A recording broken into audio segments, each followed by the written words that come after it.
नमस्कार मित्रांनो आता लवकरच म्हणजे 1 ऑगस्ट 2026 नंतर खरीप हंगाम 2026 करिता ई-पीक पाहणी केली जाणार आहे. यावर्षी राज्यामध्ये DCS-MH या ॲप्लिकेशनच्या माध्यमातून ई-पीक पाहणी, सहायकाच्या माध्यमातून पीक पाहणी केली जाणार आहे आणि हीच ई-पीक पाहणी DCS-MH ॲप्लिकेशनच्या माध्यमातून कशी करायची याबद्दलची सविस्तर अशी माहिती आजच्या व्हिडिओच्या माध्यमातून आपण घेण्याचा प्रयत्न करणार आहोत. मित्रांनो, ई-पीक पाहणी सहायकाच्या माध्यमातून ई-पीक पाहणी कशी करावी यांच्यासाठी ट्रेनिंगसाठी एक ॲप्लिकेशन आणण्यात आलेलं आहे आणि DCS-MH हे ॲप्लिकेशन कसं वापरायचं हे आपण समजून घेण्याचा प्रयत्न करणार आहोत. मित्रांनो, पीक पाहणी सुरू होण्यापूर्वी तुम्ही या DCS पीक पाहणी सहायकाच्या ट्रेनिंगसाठी आलेल्या ॲप्लिकेशनच्या माध्यमातून ई-पीक पाहणी कशी करू शकता ते पाहूया. यासाठी तुम्हाला तुमच्या प्ले स्टोअरवरती यायचे आणि प्ले स्टोअरवरतून हा DCS ट्रेनिंगवाला ॲप इन्स्टॉल करायचा. हा ॲप इन्स्टॉल केल्यानंतर याला आपल्याला ओपन करायचं. ओपन केल्यानंतर इथं आपल्यासमोर याप्रमाणे इथे काही लोकेशनची परमिशन मागेल, तर ते परमिशन आपल्याला इथं द्यायचं आहे आणि त्याच्यानंतर आपल्या इथं आपल्या भाषा निवडण्यासाठी सांगेल, तर इथून आपल्याला आपली भाषा निवडायची आणि त्याच्यानंतर आपल्याला त्या नेक्स्टवरती क्लिक करायचं. मग इथं आपल्याला हे 2 ऑप्शन येऊन जाणार, सर्वेक्षक व्हा आणि तुमच्या खात्यात साइन इन करायसाठी. तर आपण जर इथं रजिस्ट्रेशन करत असाल तर आपल्या इथं रजिस्ट्रेशन करायचं आहे आणि जर आपला रजिस्ट्रेशन अगोदरच केला असेल तर आपल्या इथं तुमच्या खात्यात साइन इन करावरती क्लिक करायचे आणि इथं सर्वेक्षक म्हणून साइन इन करावरती क्लिक करायचे. मग याप्रमाणे इथं हा आपला मोबाईल नंबर देण्यासाठी ऑप्शन येऊन जाणार आणि इथं आपल्याला पासवर्ड देण्यासाठी ऑप्शन येऊन जाणार. तर इथं आपल्याला ID पासवर्ड देऊन आपण आपलं लॉग इन करू शकता किंवा आपल्याला इथं डेमो म्हणून कोणती पण इथं एक दुसरी ID दिले, म्हणजे असा 1 2 3 4 5 6 असा नंबर दिले आणि इथं पासवर्डमध्ये कोणता पण एखादी पासवर्ड टाकले तर तो पण इथं घेऊन घेणार, कारण हा ट्रेनिंगसाठी ॲप आहे. याप्रमाणे त्याच्यानंतर आपल्या इथं संकेताची विनंती करावरती क्लिक करायचे. मग नेक्स्ट पेजवरती आपल्यासमोर याप्रमाणे official notice location and data इंटिग्रिटीच्या इथे मेसेज येऊन जाणार.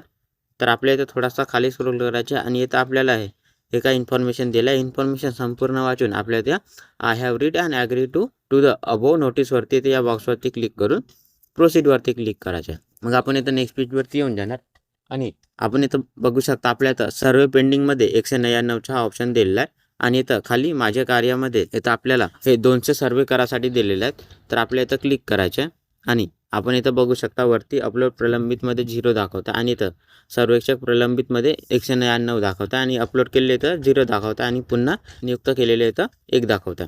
तर आपल्याला त्या सर्वेक्षक प्रलंबितवरती क्लिक करायचं. मग आपल्याला इथं हे 199 सर्वेसाठी हे ऑप्शन्स दिलेले आहेत. तर आपण इथं ज्यांची शेतीसाठी ई-पीक पाहणी करतात त्यांच्या इथं सर्वेक्षण सुरू करावरती क्लिक करायचे. मग आपल्याला याप्रमाणे काही आपल्या लोकेशनची परमिशन मागेल, तर ते परमिशन आपल्याला इथं द्यायचं आहे आणि इथं आपल्याला GPS अचूकता हे 4 मीटर दिलेली आहे. आपल्या इथं 20 मीटरच्या आतमध्येच आपल्याला आपल्या शेतीची ई-पीक पाहणी करायची. आपण जर हे ई-पीक काढण्यास सक्षम नसाल तर आपल्या इथं सर्वेक्षण करण्यास असक्षमचा इथं ऑप्शन दिला आहे, तर आपल्या इथं क्लिक करून इथं होईवरती क्लिक करायचं आहे. पण आम्ही हा ई-पीक करण्यासाठी सक्षम आहोत म्हणून आम्ही त्या नाहीवरती क्लिक करून इथं पुढेवरती क्लिक करत आहोत. त्याच्यानंतर इथं आपल्याला हे काही मालकाची आणि त्या शेतीची काही माहिती येऊन जाणार. तर आपल्याला त्या पुढेवरती क्लिक करायचं आहे आणि इथं जमिनीचा वापर बिगर शेती करण्यासाठी केला आहे का, म्हणजे इथं आपण आपली जी शेती आहे ती आपली कोणत्या दुसऱ्या कामासाठी केली आहे का म्हणून विचारलं. जसे की इथं काही ॲनिमल शेल्टर म्हणजे पशुपालन करण्यासाठी, काही फॅक्टरीसाठी किंवा आपण दुसऱ्या कोणत्या कामासाठी वापरले आहे का म्हणून विचारलं आहे. तर जर आपण त्या कामासाठी वापरले असेल तर आपल्या त्या होईवरती क्लिक करून इथं ॲड एनी एरियावरती क्लिक करायचं आणि इथं हे सिलेक्ट एनी टाईपचा ऑप्शन येऊन जाणार. तर इथून आपण ज्या कामासाठी ते वापरली असेल तो कामाचा ऑप्शन सिलेक्ट करून इथं क्षेत्रफळामध्ये आपण जेवढ्या जागेमध्ये हे सगळं आपली जागा वापरत असाल ती जागा आपल्याला इथं द्यायच्या आणि त्याच्यानंतर इथं आपल्याला त्याचे फोटो काढायचे आणि इथं शहरामध्ये येतं त्याची काही माहिती लिहून ॲड न्यू एरियावरती क्लिक करायचे. आणि जर आपली शेती कोणत्या दुसऱ्या कामासाठी नसेल वापरत तर आपल्या त्या नाहीवरती क्लिक करून पुढेवरती क्लिक करायचं. मग इथं आपल्याला विचारलं की पडीक, नापीक किंवा मोडकी जमीन आहे का, असेल तर होईवरती क्लिक करून इथं ॲड फॉलो एरियावरती क्लिक करून त्याची आपल्याला इथं माहिती द्यायची आणि जर पडीक, नापीक आणि मोडकी जमीन नसेल तर आपल्याला फक्त नाहीवरती क्लिक करायचं आणि मग इथं पुढेवरती क्लिक करून आणखी समोरच्या पेजवरती यायचे.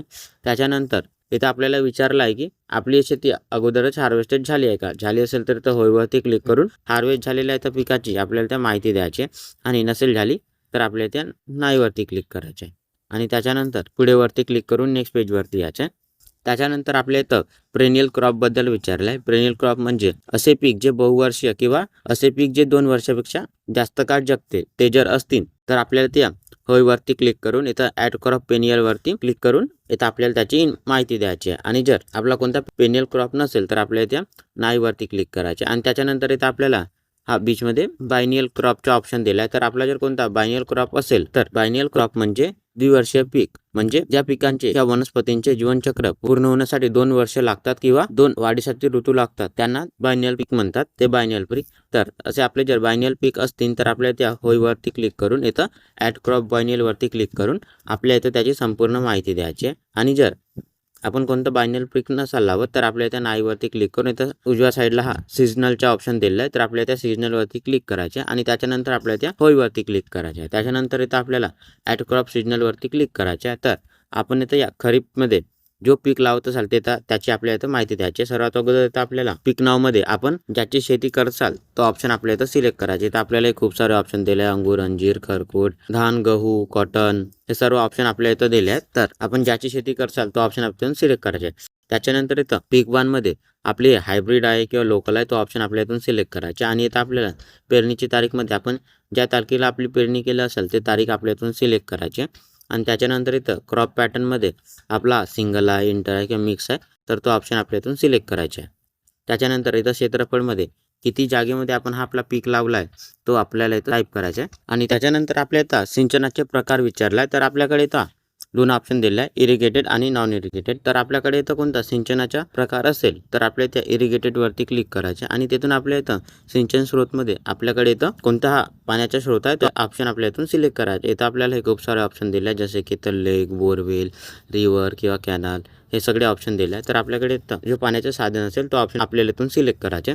आणि जर आपल्याकडे जर कोणता पाण्याचं साधन नसेल तर आपल्याला त्या नॉन इरिगेटवरती क्लिक करायचे. त्याच्यानंतर इथं छायाचित्र घेण्यामध्ये इथं आपल्याला 3 फोटो काढायचे आहेत. त्यासाठी आपल्या इथं कॅमेऱ्याची परमिशन्स मागेल तर ते परमिशन देऊन आपल्या इथे 3 फोटो काढायचे आहे. इथं फोटो काढल्यानंतर इथं खाली शिरामध्ये काही इथं टिप्पणी लिहायसाठी ऑप्शन दिला आहे. तर इथं आपल्याला काही लिहायचं असेल तर आपण इथं लिहू शकता. आणि त्याच्यानंतर आपल्या त्या पीक जोडावरती क्लिक करायचे. मग याप्रमाणे इथं आपल्या पिकाची माहिती इथं ॲड होऊन जाणार. त्याच्यानंतर आपल्या इथं या पुढे वरती क्लिक करायचे आणि मग नेक्स्ट पेजवरती हे काही माहिती येऊन जाणार. तर हे माहिती आपल्या इथं चेक करून इथं खाली आपल्याला मी मीडिया फाईल आणि इतर डेटा सत्यापित केला आहे इथं या बॉक्सवरती क्लिक करून आपल्या त्या जतन करावरती क्लिक करायचे.